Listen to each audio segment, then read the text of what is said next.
The seagulls follow trawler. It's because they think sardines will be thrown into the sea. Thank you very much. Talking nonsense. So I thought, no, enough's enough. Why should I put up with that? Talking nonsense. So I thought, no, enough's enough. Why should I put up with that? Don't back down, double down. Don't back down, double down.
So I'm finally back from the holidays, and I'm back with a bag for the Sunday brunch with my good man Mark, and it's good to have Liam back on the show. Thank you for joining me, guys. Very welcome, mate. How are you? Yeah, no worries. I'm doing well, mate. I'm glad to be back from my holidays. I'm feeling nice and fresh, and I'm ready to go for this Sunday morning. Oh, you're looking good, mate. I don't know what happened to your tan right enough. Did you leave that in Spain? I've got a little bit of tan in the face, and my legs are a bit burned, but I thought I would save my legs for a different show, mate. So Oh, of course, mate. I must be the face of your watch this stand. I look at you, mate. You look good as ever. So anyway, guys, a big day in Glasgow, a big concert going on, and we've got a big show coming up for you. It's going to be a rock and roll Sunday. So everyone that's going to Hampden later on, stick to the bus in the morning and then go to Liam at night.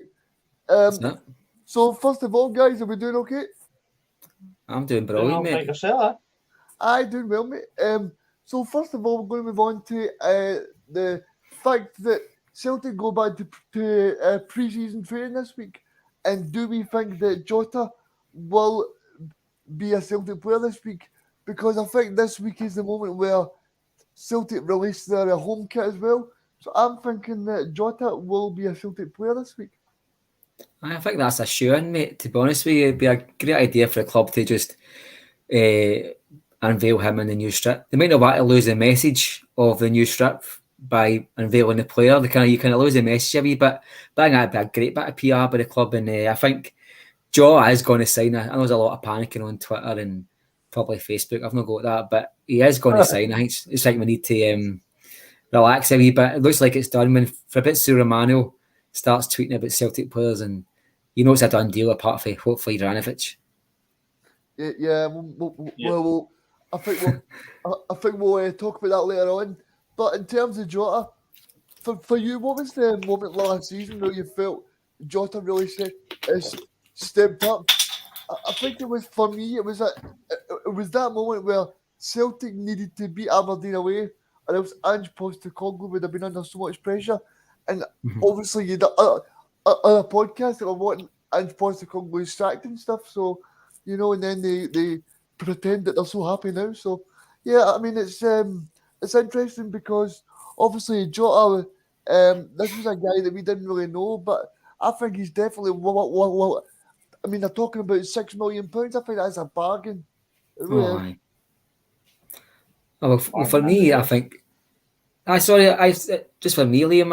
I think if he spent £10 million on him, even at our level as a buying club, I think it'd be a bargain. For £6.5 million, I think Benfica fell into the same trap we fell into with Jack Henry, and for once they're going to be stung and it's no us. And I think the deal will be done. I think it'll just be a case of like add-ons and incentive bonuses. The deal's done, Liam, and Reegan's right. There was a lot of revisionism about Angie's time when about December, October, November, that kind of crazy period we had when we had a lot of tough games and a lot of people that are so in love with the guy that they knew they were beginning to flap, you know what I mean? They were deflating their kangaroos, weren't they, Reegan? Yeah, I mean, I think the thing was that was shut. See the year before, it was Sharks outside the stadium for Neil Wynn. It was kangaroos outside the stadium for. It's like a blow-up zoo. Yep. So I think in terms of Jota as well, Mark, is that when you look at some of the great talents across Europe, such as Rafinha going for 100 million from Leeds, Richarlison going for 70 million from Everton, I think Jota's a great piece of business for that amount of money. When you look at people like Rafinha from Leeds going for 100 million to Arsenal, supposedly. It's absolutely ridiculous money, but it just shows you the money out there, and it's all about the actual the feelings they've got about Scottish football rather than the ability of the players themselves. You know, like say, even if we sign Jota, I mean, we could flip him tomorrow. As a term I don't like, we could flip him tomorrow. I think for 15 million. I really think he's got a bit of reputation already. He's kind of played well in the big matches, goals away from home in Europe. He's played well against Rangers once or twice, and these are the matches that get you in the shop window for English teams. And let's be honest, our market when it comes to selling players is England. We tend not to sell players. Yeah. Dembele aside, probably the last time I think we've actually made a nice chunk of money to selling a player that's been outside England.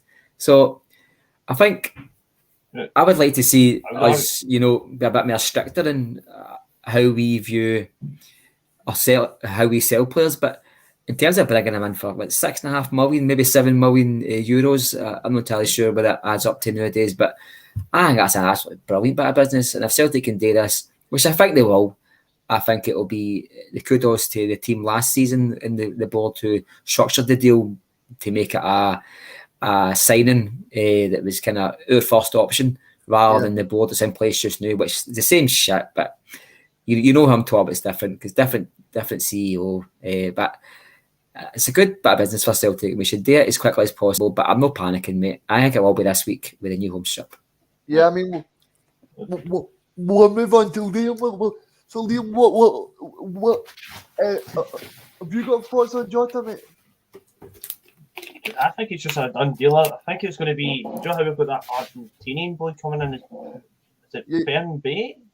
Bernabé. I think they'll do a double signing with the new kit and all that. Yeah. And they'll two would be the the two poster boys for it. Yeah, maybe. And just the new signing, two new signings and a new top in the same sort of window. Plus, can you imagine the blooming meltdown and Twitter will have all that? Yeah, that's true. I think it's a shame, isn't it? It's an easy PR. It's easy PR, and sometimes when you think about how our PR department was an utter mess last year, 2 years ago, with all the birthday messages, and it's easy shoe-ins that we're looking for now. I mean, the Carter Vickers announcement was a wee bit classy. It was just a wee update in his CV, and it was just what the Celtic fans needed. There's a wee bit of panic going on. I thought that was a wee bit of good PR, just modernised signing announcement, and it worked well. And I think this one's a sure, and it's a tap in. You know what I mean? Get Jota at Celtic Park when the sun's out, white and green stripes bouncing off the sun, and just say, "There's your new strip. Roll up and buy it."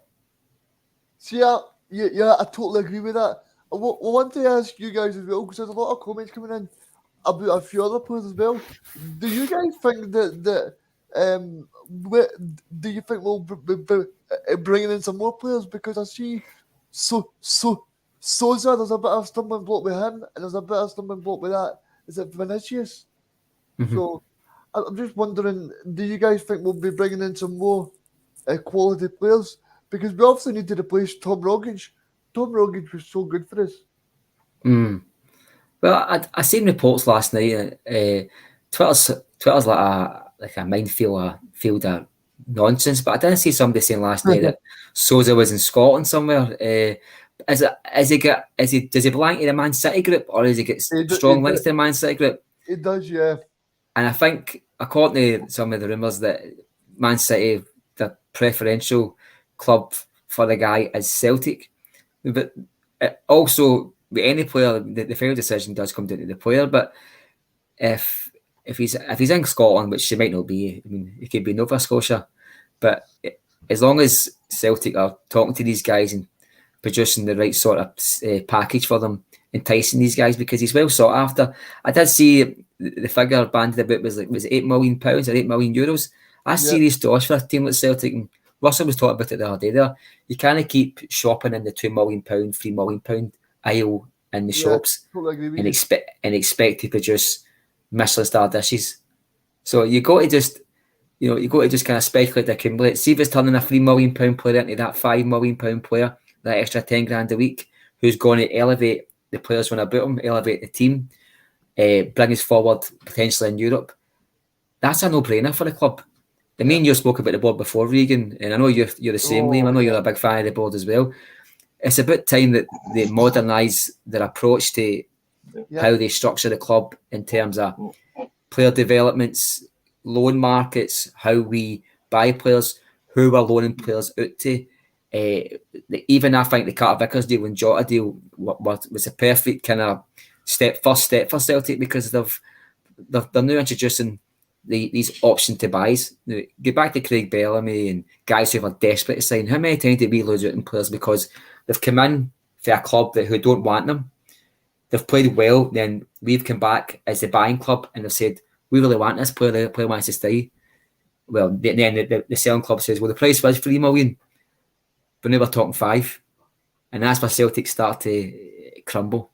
And I think these deals are really good for Celtic, and it's a wee bit of modernisation in how they're dealing with transfers.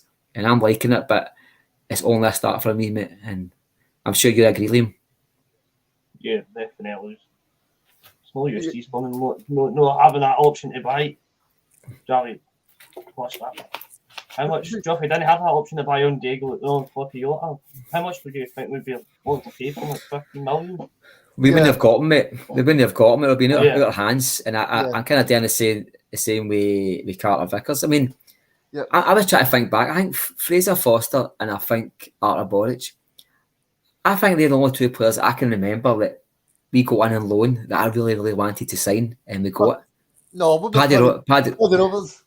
But he didn't sign though. But he came back for this. He came back for a second loan spell.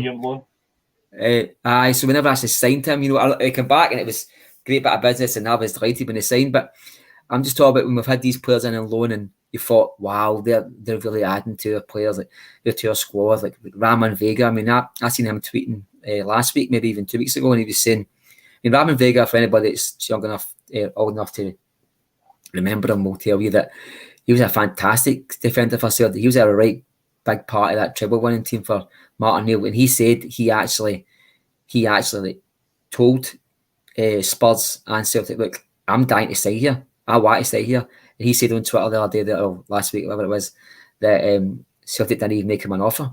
Celtic didn't even come to the table and said how much you're looking for. And I think he ended up going to Watford.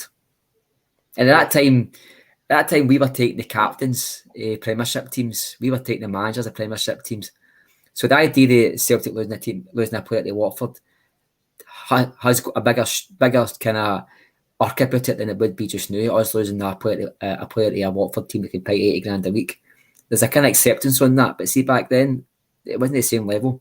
We took a manager who won 2 trophies in a year and a half, I think it was, in the English top flight, and a team captain away for the same team and offered them money that they just couldn't afford, and that's a different planet now for a young Celtic fans thinking. But I'm going to leave off on a tangent. I promise Bhoycie every day he's got a show to go to, but I'm just glad that I think we're on agreement that the loan market just now for Celtic has been really good.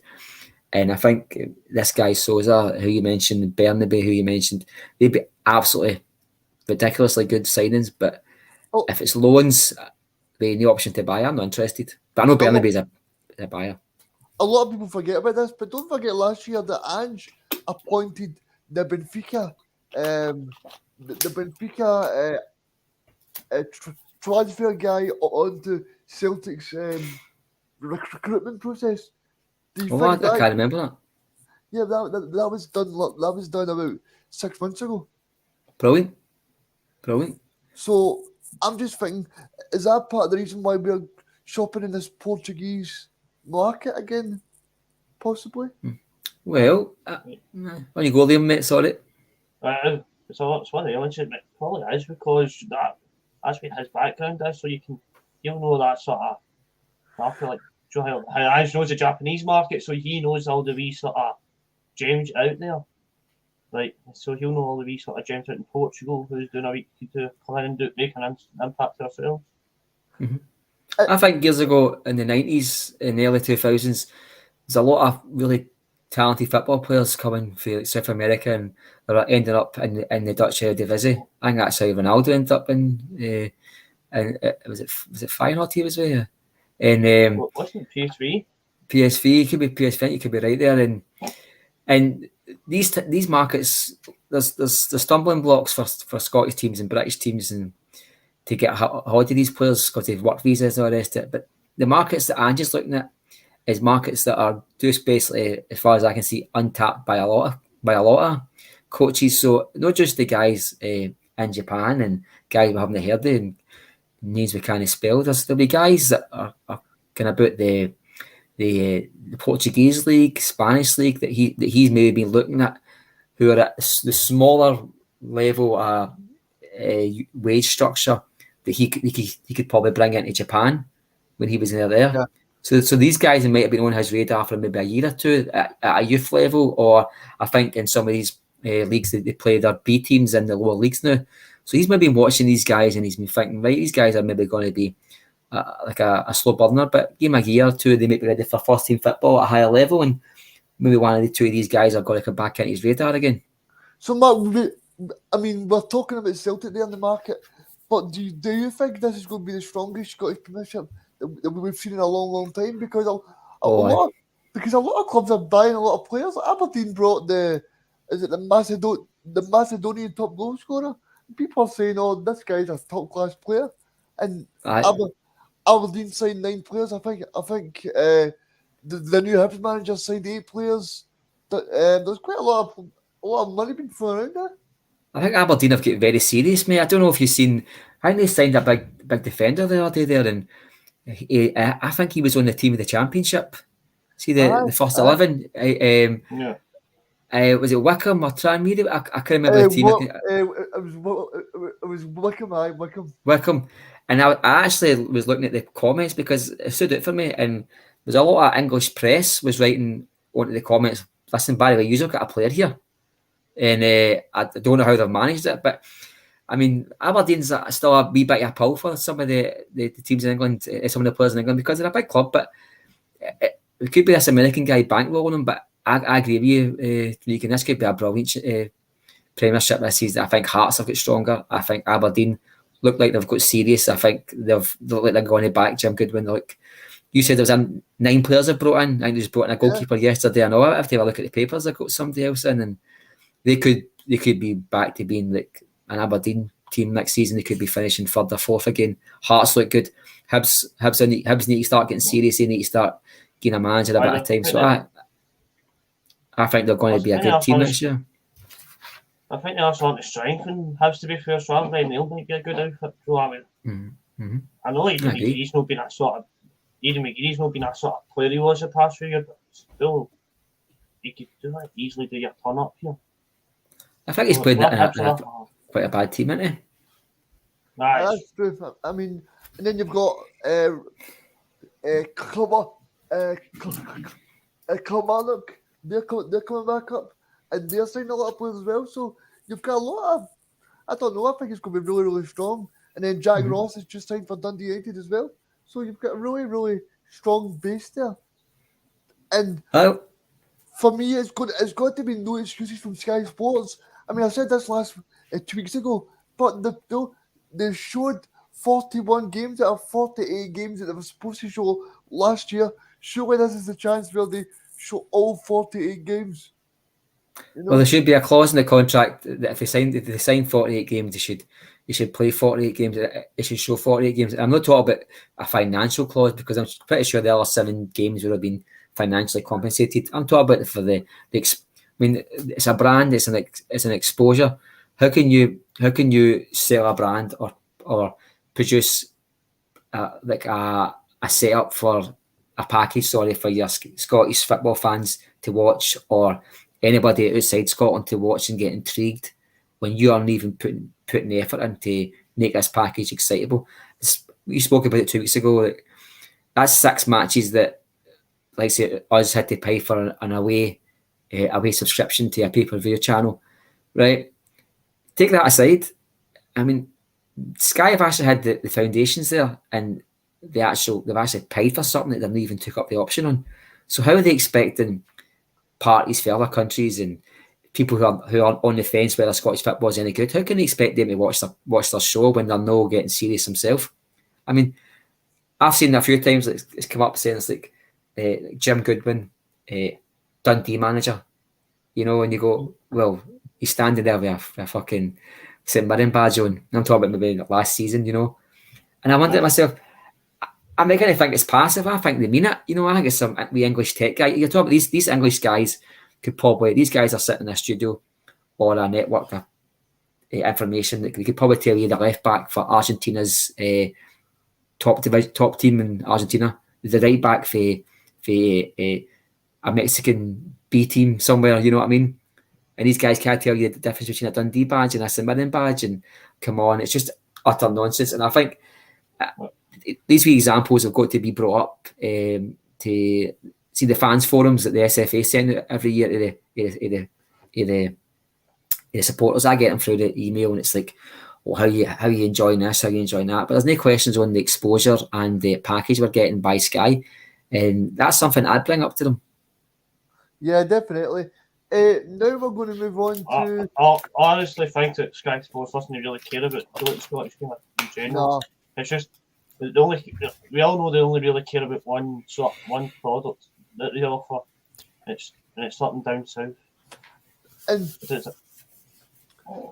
I think that's part of the problem. I mean, the first day of the season, the 31st of July, and that is when the Bhoycie bus will go live as well. Don't forget, the Bhoycie bus will be live in Motherwell. But on that day, Sky Sports will show 2 Scottish Premiership games. And the Sky will try and say to you that we care about Scottish football, but the only reason they're doing that is because the English Premier League doesn't start for another 2 weeks. You know what I mean? They're only doing it because it doesn't.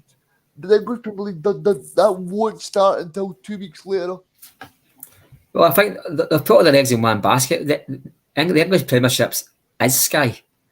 You know what I mean? And Sky is English Premiership. So they put all their eggs in one basket. They can't afford for anything other than the A team doing all the exposure of their league. And it just plays to their gallery to mock the Scottish and mock Scottish football and mock anything that comes from north of the border. That just suits their narrative, mate, and it just adds to that wee bit of attention that you get with the Scottish football fans, viewers, and Sky Sports. I mean, I've got Sky, and I would cancel every bit in a minute if Celtic would stop showing their games on it. Yep. Now we're going to move on to the big news that's splashed on Celtic news sites and Celtic Twitter over the past week, and that is the fact that Fabrizio Romano is going to be revealed that Josip Juranovic, he's been looked at by several clubs, and Celtic are asking for a price of 15 million. Do do we think this is far too cheap for a player of this stature? Because I know that we only brought him in last year, but I think for Joseph, you're looking at something about 20, 22, 23 million for that. And you got Liam. I would say that I think he's not going to go, to be honest. But that way, if you're looking for a free film, you're looking anywhere for 18 million plus. There's a reason he is a Croatian right back, and he was probably am I right saying he was the right back when they got the World Cup final when they beat England? Say that again, sorry, Liam. Was he still the right back when they got to the World Cup final? But during the year they beat England in the semi? No, Was he the right back then? No. But to be fair, he is the first choice right back of Croatia, so that way. Yeah, he is now, yeah. It's one of the ones that you must be at. If you're one of the countries that's closest, one of the best ones in the world, to be fair now. Shoot me in the comments all you like for that. But it's one of the ones that's. He must be doing something right if he's coming. No, that's what words there.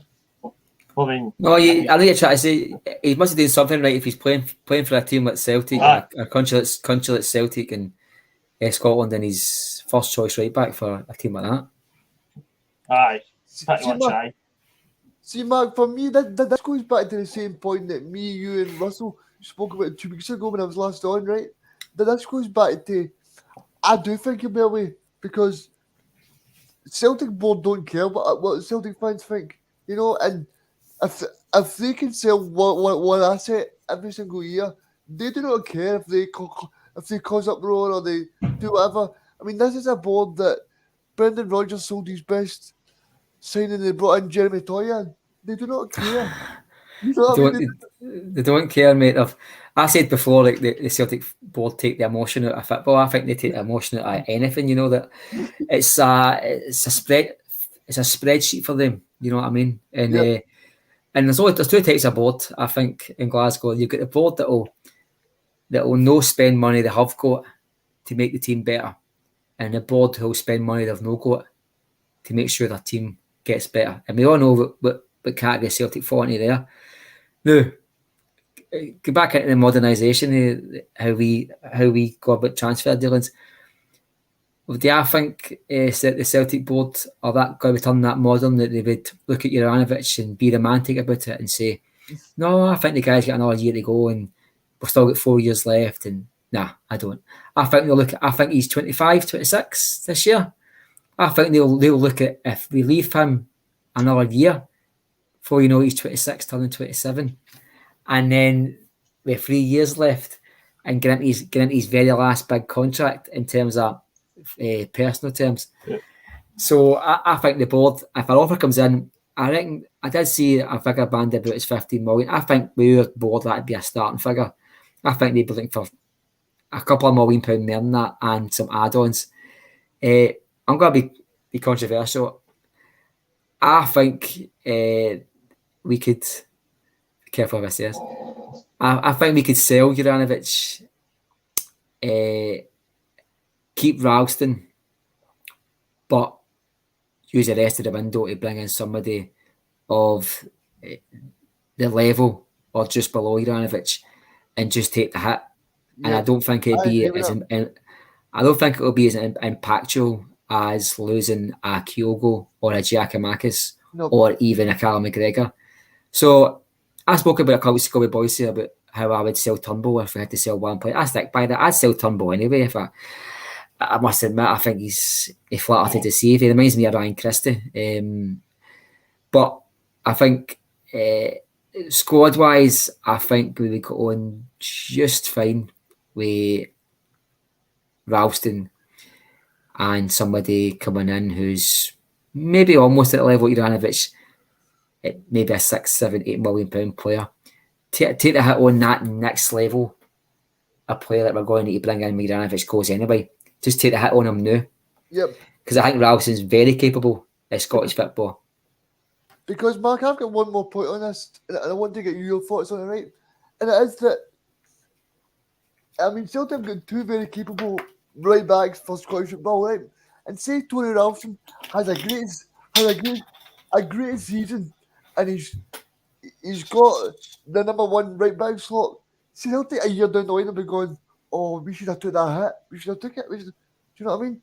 Aye. And it's okay us being fickle football fans, but see a year down the line if Tony Ralston's is top of the right back list and your average is second, no one will care about your average. No one will care. No. And nobody will be shocked either, mate.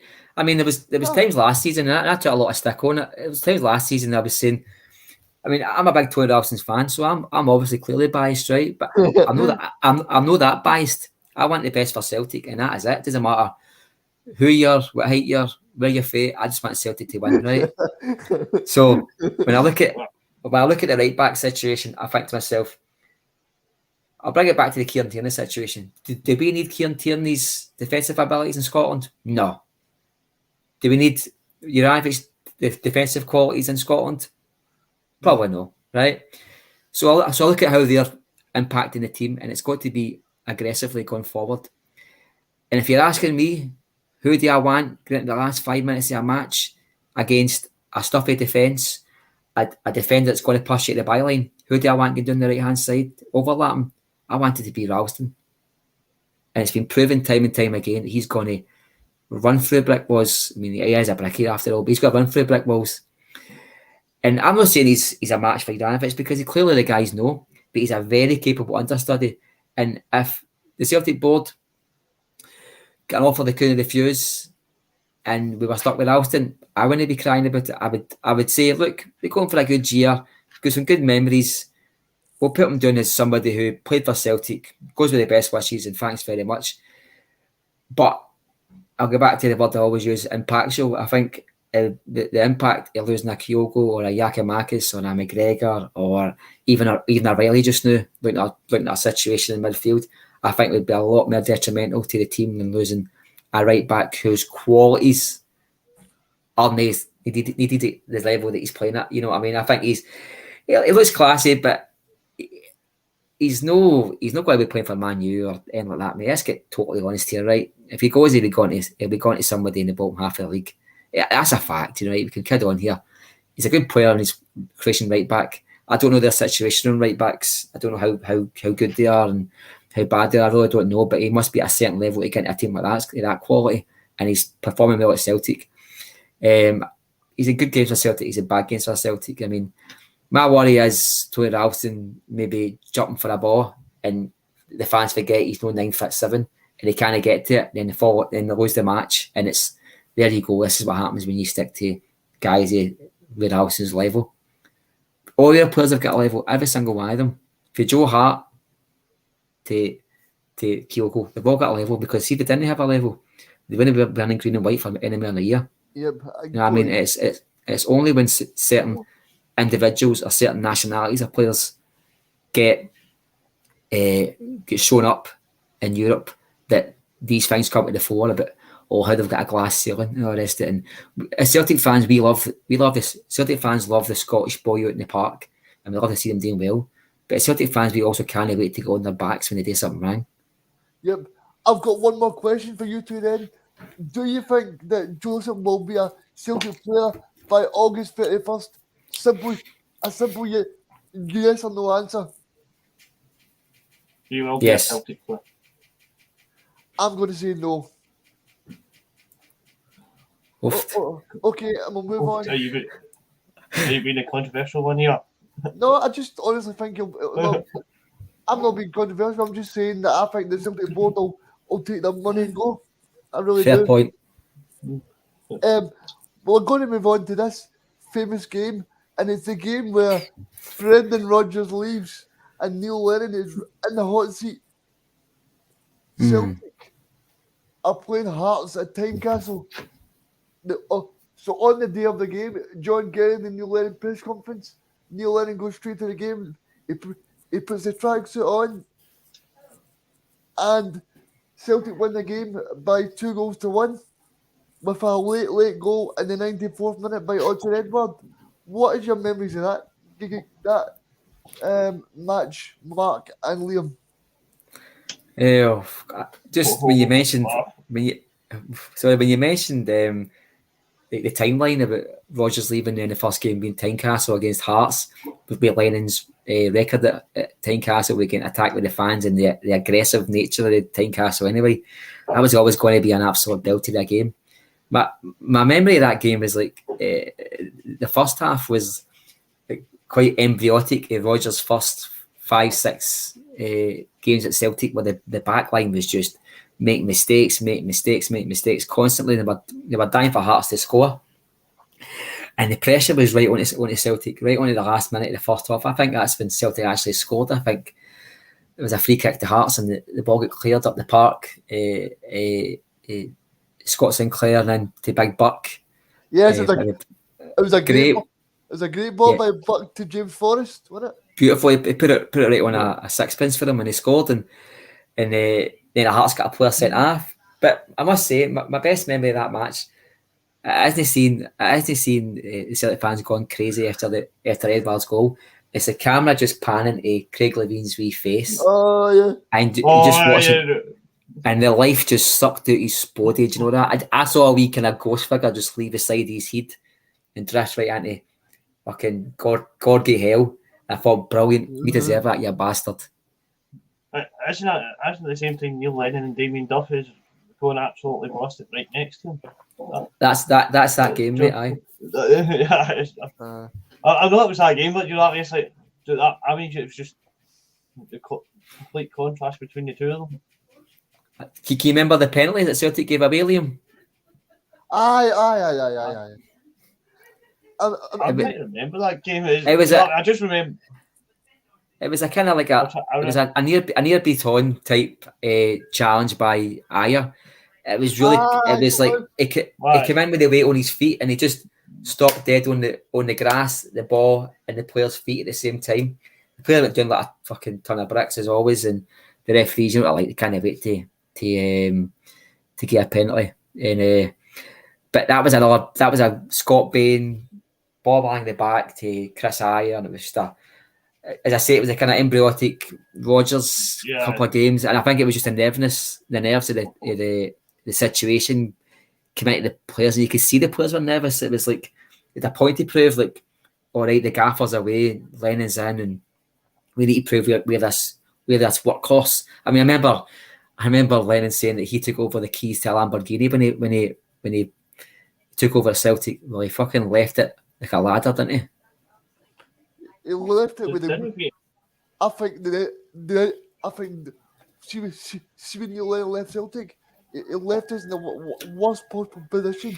I mean, Celtic was. I mean, both the tires are falling off, and it was terrible. Wasn't that the same week we had Hibs away in the Scottish Cup? It was like the quarter final.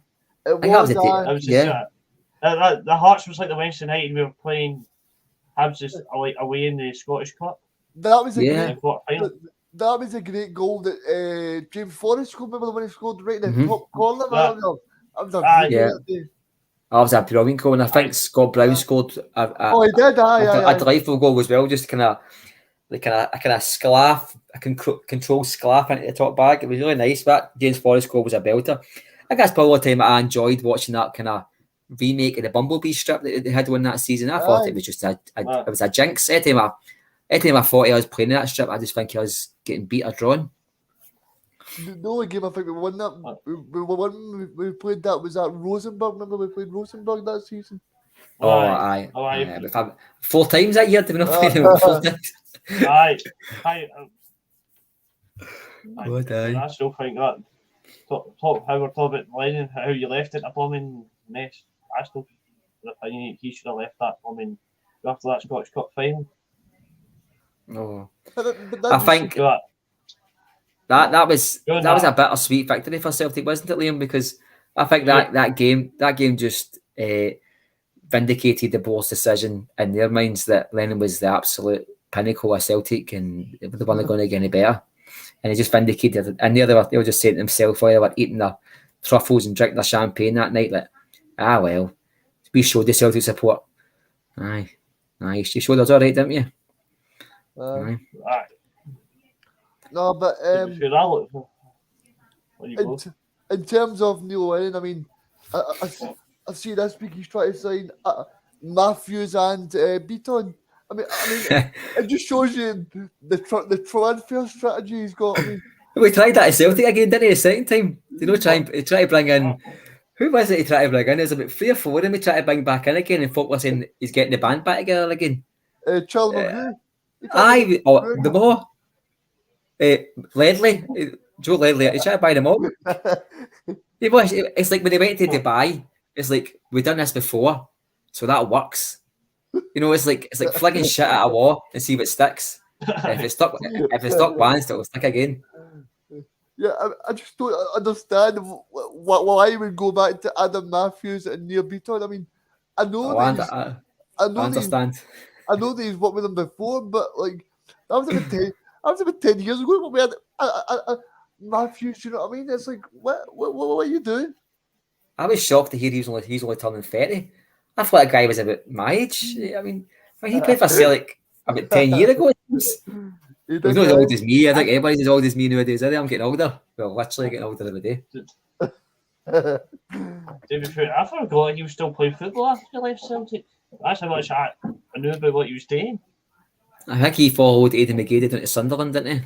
He did, yeah. I know he went to Sunderland, and I've just never heard of him since. Until he went to this bombing club with Lennon. Yeah, Nice.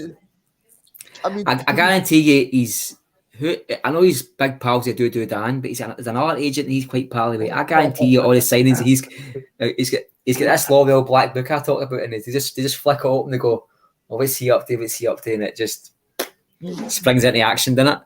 but that's not a good thing. Well, I know managers have got contacts, but like I'm not saying anything bad about the guy. I'm just saying that surely the fact that he's going from Matthews when he worked with Matthews 10 years ago is a bit strange for me.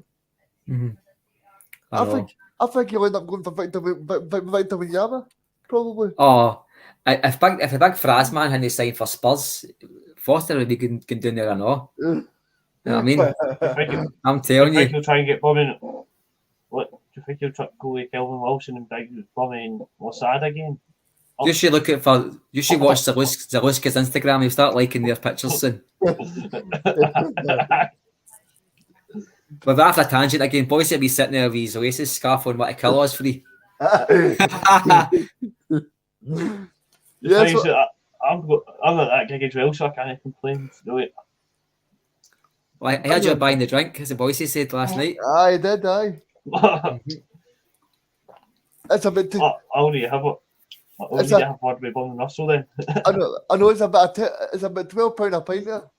Oh fuck! If you just own the points a pint, don't forget on the 31st at the Bullfrog in Motherwell, we'll be doing a live show. So that's got to be 8 o'clock. I think the show will be starting roughly, but try and get it for about 7:30. We'll probably all be at the match. Maybe some of us will be watching the match in the pub. So we'll probably there about 8 o'clock. We'll be doing a wee bit of a wee kind of live Sunday pish, post-match pish. Then there'll be music on after that. A wee chance for anybody who watches the show to come and meet us.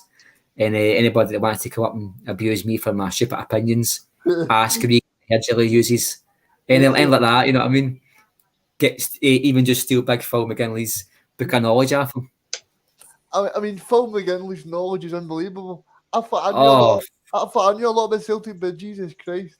Folks say that to me and I go, listen, see Big Phil, honest to God, I wouldn't want to be stuck in a situation where I had to be one-on-one with him, because I think he'd show me right up. I mean, he's a good guy as well, Oh, yes, I mean, it was great to see you guys do the quiz last week. The quiz went so well, guys. Mm-hmm. Oh, it was great. Great experience. That was a good idea, I think. You know what I mean? See this crossover. There may be people that are not entirely sure about them themselves, or not entirely sure about the Bhoycie bus. They just see us popping up on their watch next screen on YouTube, and I've maybe just clicked on it, and I've maybe found a few fans for each pod jumping over. And all the Celtic pods are brilliant, so that's one of the ones I quite enjoy watching. Guys just don't take themselves seriously. I mean, how could you? Listen to that fucking patter. How could you take yourself seriously? But the great show, and I'm just looking forward to the 31st. That's going to be a great show. I think it'll probably be the first of many if it goes well. I think if they just shows up. And don't forget to buy me a drink. That's a prerequisite. I mean, Mark, I know you called them the hopeless, the hopeless Celtics, but they were, I mean, the guys were great. I mean, Brilliant. I mean, see when Jonathan said who scored the deflated goal, I thought it was Greg Taylor as well, and it ended up being was it Liam Henderson scored that goal? Oh, I can't remember now. Oh, I forgot, mate. You I think you had a few libations on the stream there. That's an accusation I resemble, Reegan. I've actually been ill all week. I've had a virus all week. That's the best I've been. I blame that quiz. I will. I definitely appreciate you popping on, mate. But everybody, make sure that you definitely pop along to the Bullfrog on the 31st, because I'm looking forward to getting along there and meeting everybody, because it'll be fantastic. I mean, Russell's done amazing over the past 6 months. It's been brilliant. I mean, the amount of things they get guys done is brilliant, and everybody needs to go and show some support, because it's been brilliant. It's been really good. Of course, mate. Definitely. I mean, I totally agree with you, mate. I think the boss has been building. It's only just 6 months old, just last week or 2 weeks ago, and already I think there's a kind of a loyal fan base. You look at the comments coming in, that it isn't always the same guys as comments, but there's a kind of wee kind of group of folk that are watching every day. You know what I mean? This show's going to be on 7 days a week very soon, and there's an appetite for it. You know what I mean? Just like the rest is, we all watch every other pods, and hopefully a few of them tune into yours. And Mark, I hear you're on between 6 and 8 tonight. Tell us a bit about that, mate. Am I? Is that not what Russell said? I'll come on the night if he's want. Are we on the night? Is that not what Russell said? 6 and 8? I thought that's what he said. No. I don't know. Don't think I'm Russ supposed to be texting his pals about the gig tonight. I don't think he did. I thought he did. He's on the wind up, Bhoycie. You never know with him. You never know. Anyway, guys, it's been great to have you on this fine Sunday, and I hope everyone is having a good Sunday. And please enjoy the concert tonight, and don't forget we'll be back tomorrow for some Monday Club, and then the bus will definitely roll on for 7 days a week, because we've got a great new Sunday show by Dale, the Celtic story. I'm looking forward to that as well, Mark. Oh, that'd be great, mate. I think some of Dale's work's been brilliant. He's added a different wee dynamic to the bus, and even on the bus chat we've got, some of the stuff he was posting yesterday I was in stitches with. So I'm looking forward to getting a wee chat to him about how we grew up Celtic fans, how we express that in the games we go to, and how we get into it. And just on how we get into it, my brother, he found out he's having a wee baby boy, my brother Paul, and his wife Danny, and that's a brilliant thing. I'm buzzing with that. So hopefully that's another wee Celtic fan grew up, another season ticket holder. So let's say congratulations to my brother Paul and his wife Daniel, and and my sister Nicole. She's pregnant too, but we'll leave that for another pod. I think we'll need to talk to fanboyfootball.com, see if we can get a baby Bhoycie Bus t-shirt then, Matt. Oh, mate, that's a certainty, mate. That's a certainty, because there's another wee Bhoycie Bus fan. My brother Paul, he loves it. So I just wanted to say that in the show, because he's buzzing about it. I'm buzzing myself to see him. My young nephew, he got the wee black strip one yesterday. It's brilliant to see the kids out with their wee strips. It's another generation of football fans. This is these shows are all about, promoting Celtic, and that's the best way to do it. Is when you get them young and get them totally fascinated on Celtic, and it becomes second nature. Is when they're brushing their teeth thinking about Celtic, when they're going to their bed thinking about Celtic, and that's just how you do it. Get them young, get them enjoying it. I don't know if that's Bhoycie coming along. Here we go. Oh no! Here it is.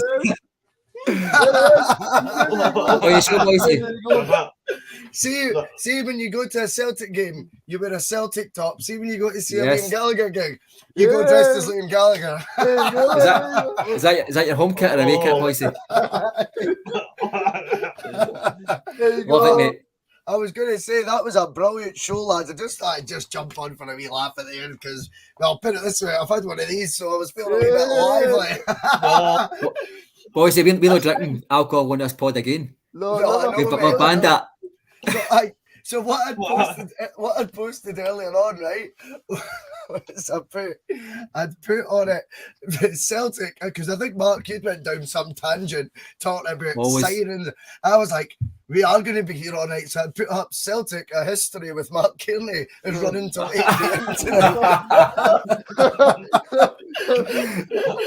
Reegan's like, tell us a bit about the show, Mark. I was like, because there's two Marks. I was like, is it me? Tell us a bit about it, mate. That's an exclusive for next season, mate. Okay, no, I did say I'm not going to go off a tangent today. I promised Bhoycie, Bhoycie, I'll get you there for his first song. Nah, no Mark.